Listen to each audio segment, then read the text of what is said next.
Alright, so it's currently a new week over on Bleach, so Resonance. I'm a little bit late to this. We took a little break, but we're back because we did get a new update. There's kind of a lot going on in the game right now. Since it is a new week, we have the new events going on. We have the Flash Snapshot. We have the Painted Path event. We still have the Gin events going on, but we also did recently unlock the second challenge of the week, and this is an event where we get to fight Okiura. We also did get a new pack for Dolphins to spend money on. Normally, I don't really talk about packs in games like this, but this is actually really good value for the amount you are spending, especially if you are like me, that is a semi-dolphin. Light spender, for example. Really good value here. But we are mostly here to talk about one of the biggest updates in the game right now, that being the Stamp Corridor. It's been by far the biggest criticized mode since the game has launched. And only a month and a half later, almost 2 months at this point, the game mode has already been somewhat fixed. I think this is a good step in the right direction. Is it fixing the problem that we currently have right now? I would say it definitely makes it a lot better. So what exactly has changed? Well, right now, when there are so many core stamps in the game, especially as we get more in the future with new characters, the question was always going to be, you know, how are we reliably going to get a specific core stamp? Let's say, for example, you wanted Aizen's core stamp. Well, it's going to be 1 in 20. In the future, it'll be 1 in 50, and then even further into the future, it'll be 1 in 100. Because every time a new core stamp is added, the chance of you getting your desired core stamp is decreased. Well, now we technically have a pity system in this game. It is still on the more expensive side in the sense that you do have to spend a lot of corridor keys, because you still are relying on luck here in this case. So for me, as someone that does own most of the core stamps, we're going to use Yoruichi as an example, because surprisingly, it's one of the ones I am missing.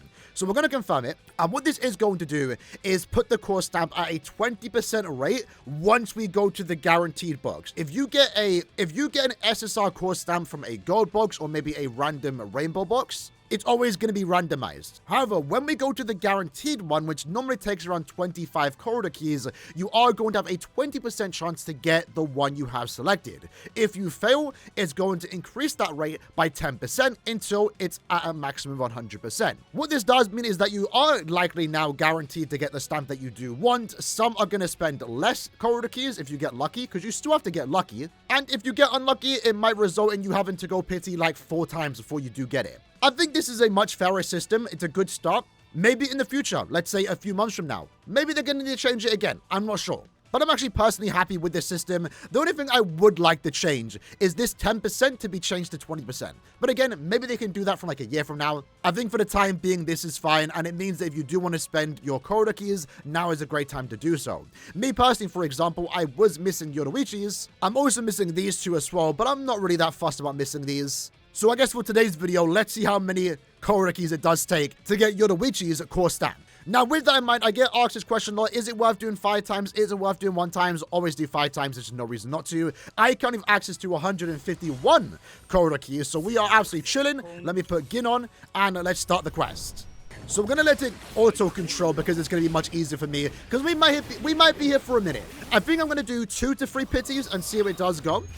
Just see if we can get what we want. But hopefully along the way of us trying to get Yoruichi's core stamp in the guaranteed box, we also could potentially walk away with some duplicates of other core stamps like Gin's, Aizen's, or Toshiro's, because I do not have duplicates of those core stamps, and a lot of these stamps are good. Getting duplicates is never going to be a bad thing. But damn, this team, granted, it's been a month since I've last done this game mode. So when I last did it, my characters might have been level 60, level 70. Now they're level 100. Now we have access to the best team in the game. That was way faster than ever before. So no rainbow box there, but again, you always could get lucky and you could get something in a gold box. It's happened to me plenty of times. But remember, we also do have the shard system, so as you are spending stamina, you're eventually going to get a duplicate or pick up a core stamp through the shards.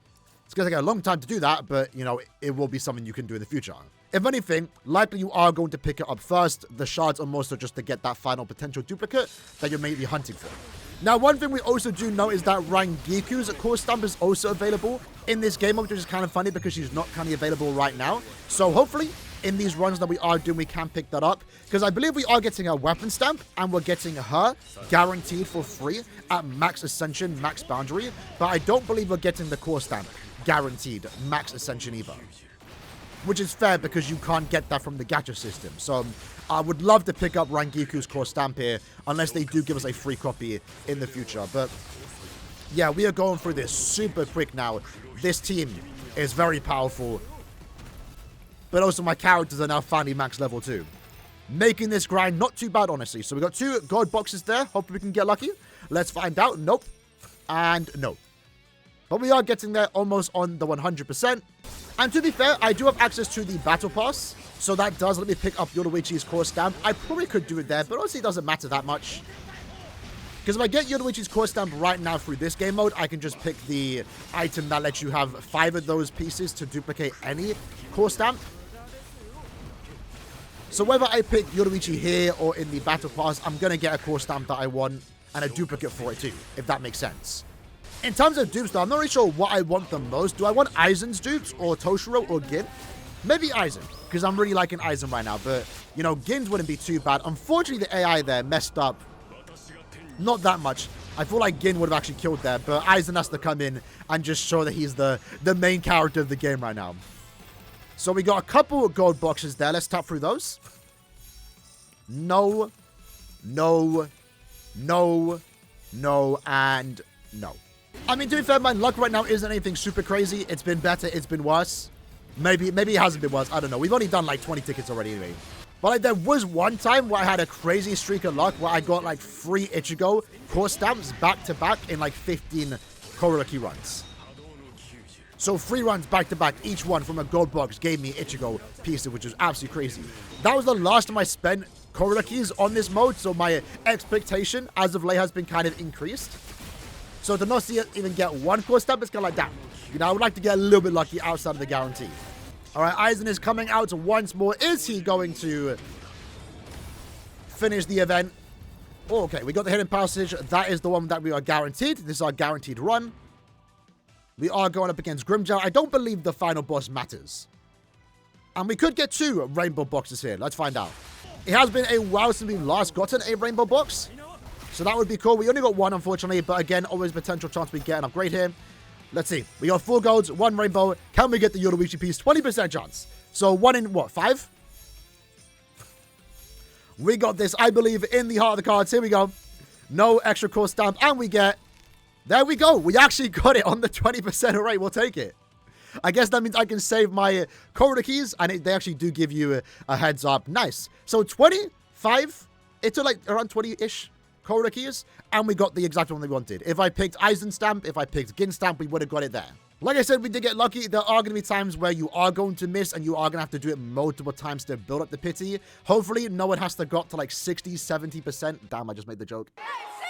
But there are going to be times like this, for example, where you do get it on the 20%, and that's going to save you a lot of Kororiki. So right now, for example, I am pretty much saving the rest of my keys until the next character comes out, which is going to be Grimmjow. With 130 Kororikis, I should be relatively fine and not need to spend $20 on the pack that lets you just guarantee it. In the case for Yoruichi, it increases the duration of her Shunko, increases her spiritual pressure charge rate of Shunko by an extra 40%, and also more ultimate damage. So pretty cool. Now at this point, I do have access to every character's core stamp. Right now, I'm only missing the 2 random ones. This one here, can I see what it does? Each time a technique is dealt, triggers an additional attack. This is good for Gin, for example. If you do not have Gin's piece, I do not own it. And then we also do have this one. Increases 8% of the damage dealt of other characters in the team who share the same attack type as the wearer. So a decent support item. So yeah, overall, good change. Definitely excited to use this more in the future once I can actually get a new character core stamp from him. Now, after that, another change that we did see, which I'm a big fan of right now, is to Unknown Adventure.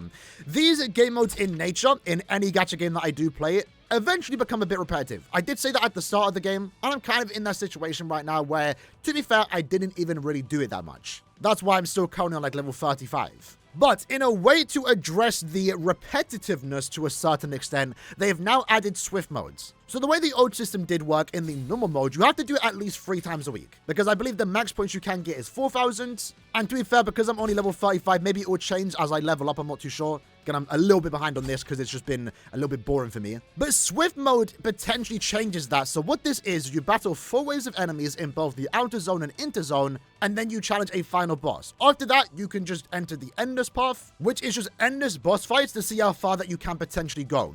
And with that, you get some pretty decent rewards too. You're getting some summon tickets, some imaginary fragments, and you're also getting 5,000. So at least for me right now, I only have to do this twice a week, Monday and Friday when it does reset, and I'm done with this game mode for the entire week. Now with that, because it is an endless mode in a way you can go as far as you want, there is also a ranked event with that now, where you can see in your particular server how far someone did go. For me, I stopped at level 10, not because I died, I just didn't know what I was doing it for, but apparently there is actually rewards for getting as far as you can. I can't seem to find it, but I believe you get this character icon for Ichigo at like wave 16 or something. Never mind, you actually get it a lot earlier. So you can see here, for example, there is actually a few rewards. I believe the max is actually wave 16, floor 16 in particular. So you can get this spiritual power burst exclusive title. You can get the exclusive avatar by just getting to wave 8, and then 12 and 16 do give you extra rewards too. So the main thing right now for the Swift mode is just to try and get to wave 16, floor 16, if you can. You do get all the visual rewards for the most part. In this case, you do get the really cool